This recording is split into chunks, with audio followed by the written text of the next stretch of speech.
What is up, Sudden Impact fans? Welcome to another episode of the show. Now, in today's program, I'm going to be talking about something that I hope will happen in the future. And by the future, I mean very, very soon. So,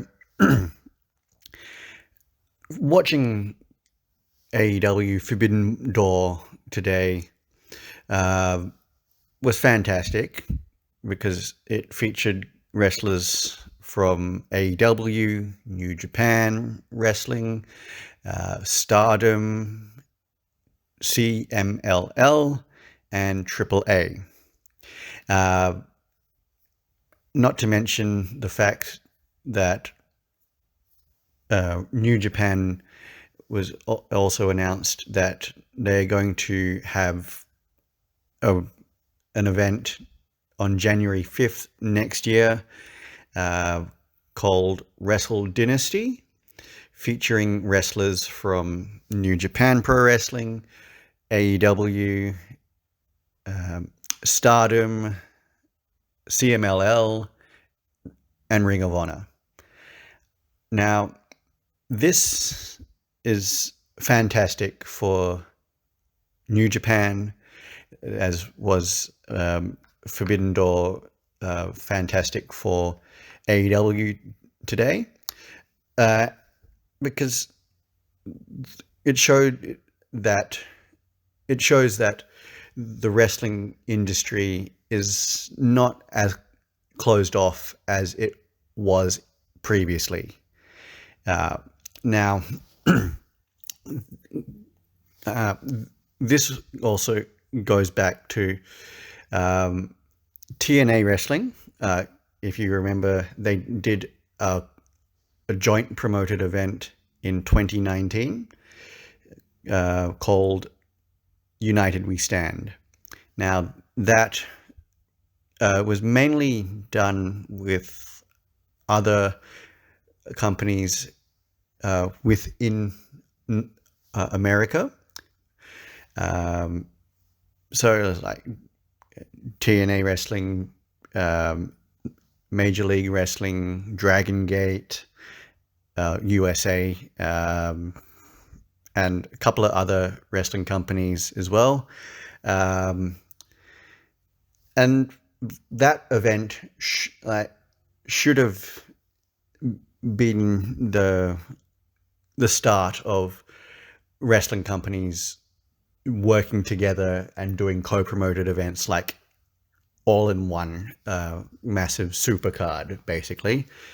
But it didn't turn out that way for TNA, or for whatever reason. But with the creation of Forbidden Door with AEW, and the fact that it now features wrestlers from New Japan, Stardom, AEW, of course, Ring of Honor, and AAA, I feel that the one region or wrestling hotbed that has been building over like the past 20 odd years has missed out, and that is the UK, basically. So the UK scene is not as hot as it was previously, like before WWE set up NXT UK in and just got all the really good independent wrestlers from all over Britain and signed them to the NXT UK brand, and also as well as also poaching wrestlers from other independent companies in Europe, like Walter and Ilya Dragunov and like most of Imperium as well. Uh, so I feel that Britain has missed, like the UK has missed out on an opportunity to be included in Wrestle Dynasty and Forbidden Door, because New Japan and AEW both have working agreements with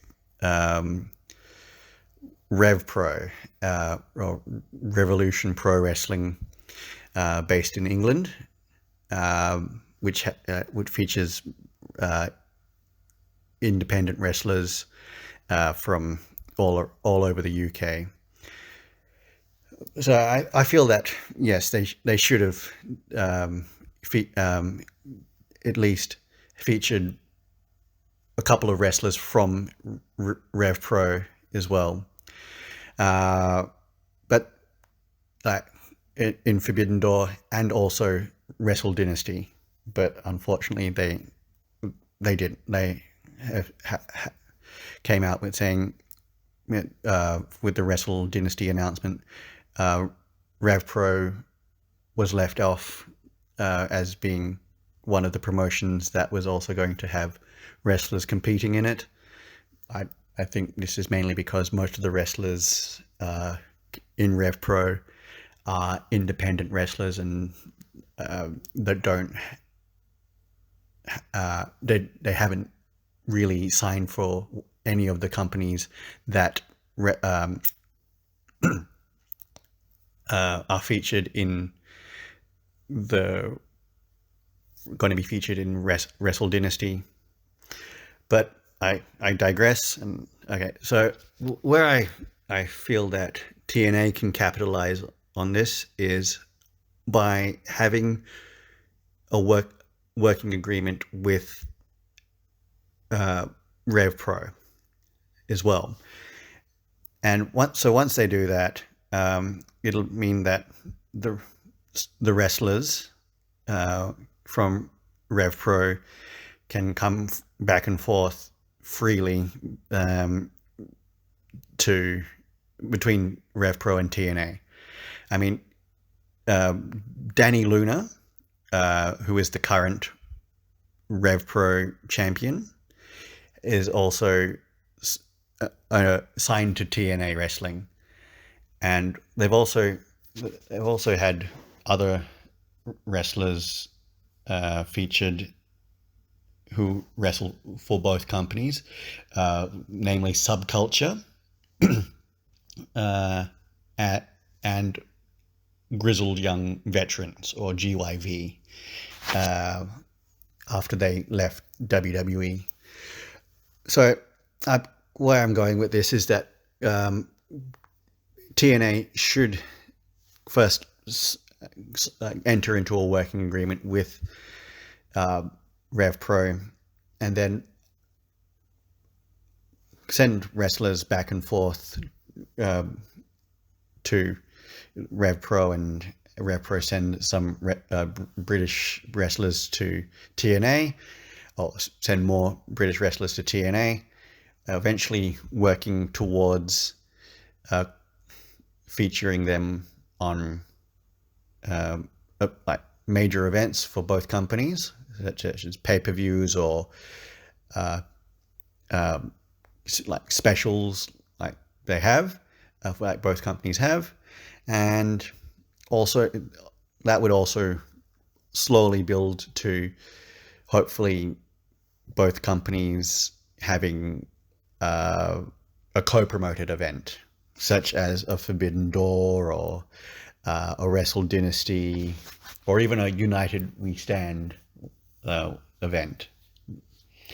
Because I mean, there's so much wrestling talent out in those different countries and companies, and I feel that both companies would get a boosted benefit from having a working agreement with each other, and doing a co-promoted event, or basically a massive super card which features many different wrestlers from many different promotions, such as a Wrestle Dynasty or an AEW Forbidden Door. So I'm wanting to know what you guys think about that idea, and let me know in the comments. And yeah, please remember to like, share, and subscribe to Sudden Impact, and ring the bell for notifications and leave your comments down below. Until next time, guys, thanks for watching.